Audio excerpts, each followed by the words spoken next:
By the middle of the 19th century, Manchester had become something entirely new in human history. A city built not around politics, religion, or defense, but around production. Its skyline was pierced by mill chimneys. Hundreds of them. Smoke poured continuously into the air, hanging so thick it dimmed the sky even at midday. The sound never stopped, machinery pounding, steam engines hissing, carts rattling through narrow streets, thousands of workers moving in unison. This was not a city that had grown gradually over centuries. It had erupted into existence within a single lifetime, driven by cotton, coal, and steam. In this video, modern AI tools bring historic engravings and early photographs to life, allowing us to move through Manchester as it appeared in the 1850s. What you are about to see is a city that invented the modern world, not through careful planning, but through relentless acceleration. This is Manchester before the transformation. In the mid-18th century, it was still recognizable as a modest market town serving the surrounding countryside. In 1750, its population hovered around 20,000. There were churches, inns, a marketplace, and small workshops. The River Irwell flowed through the town, providing water and transport. Manchester was unremarkable, one provincial town among many scattered across northern England. Then came cotton. The first water-powered cotton mills appeared in the 1780s.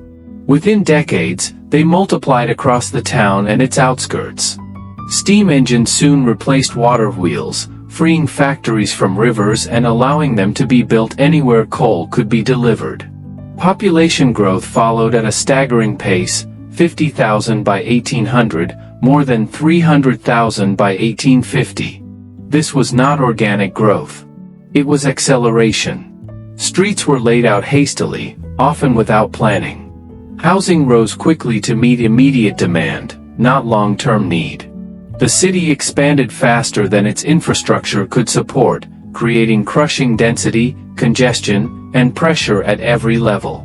By the 1850s, Manchester bore almost no resemblance to what it had been 70 years earlier. The market town had been consumed by the machine. This is the interior of a cotton mill in the 1850s, and it was overwhelming in every sense. The noise was constant and deafening. Power looms clattered. Spinning frames whirred. Steam engines drove belts and gears that linked hundreds of machines across multiple floors.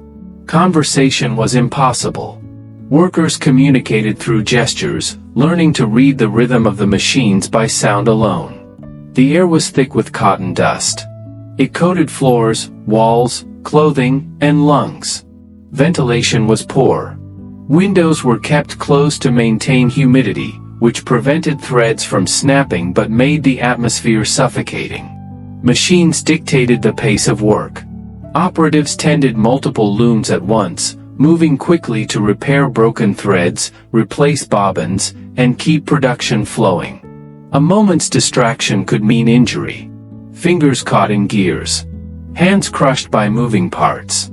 Shifts lasted 12 to 14 hours, 6 days a week.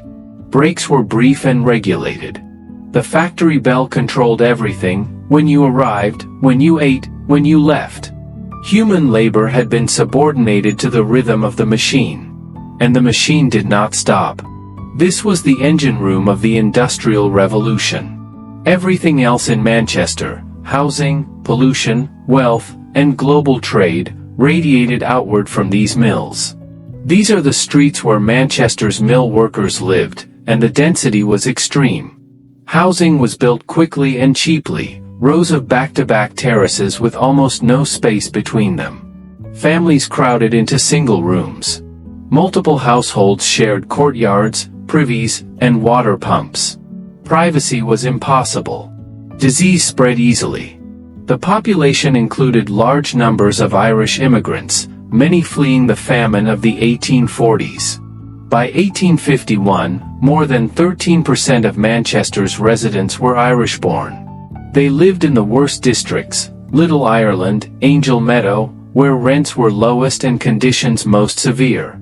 Tensions existed over jobs and wages, but necessity forced proximity.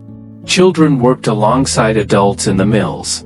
Some began as young as 5 or 6, employed as scavengers crawling beneath moving machinery to collect loose cotton. Accidents were common. Fingers lost. Limbs crushed. Lungs permanently damaged by years of inhaling dust. In the poorest districts, average life expectancy fell to just 26 years. None of this was hidden. Reformers documented it. Physicians reported it. Government inquiries investigated it. The conditions were known, debated, and for decades largely tolerated as the price of production. Life in industrial Manchester revolved around the factory bell. You woke to it, worked by it, and returned home when it released you. Daylight became irrelevant. The rhythm of seasons was replaced by the rhythm of machines.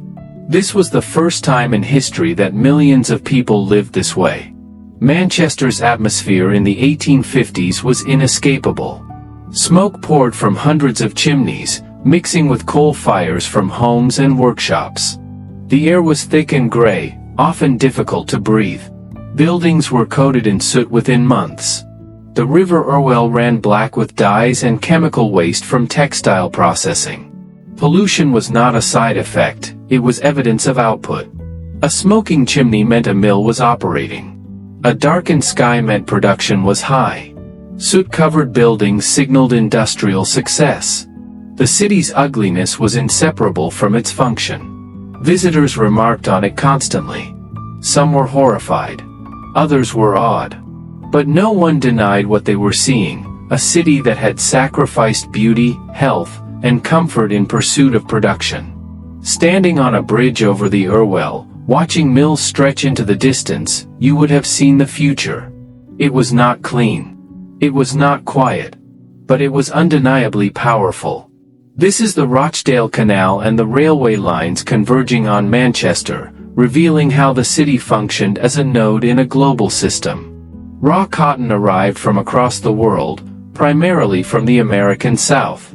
By 1860, 90% of Manchester's cotton was picked by enslaved people on plantations thousands of miles away. The city's industrial revolution was built on their labor.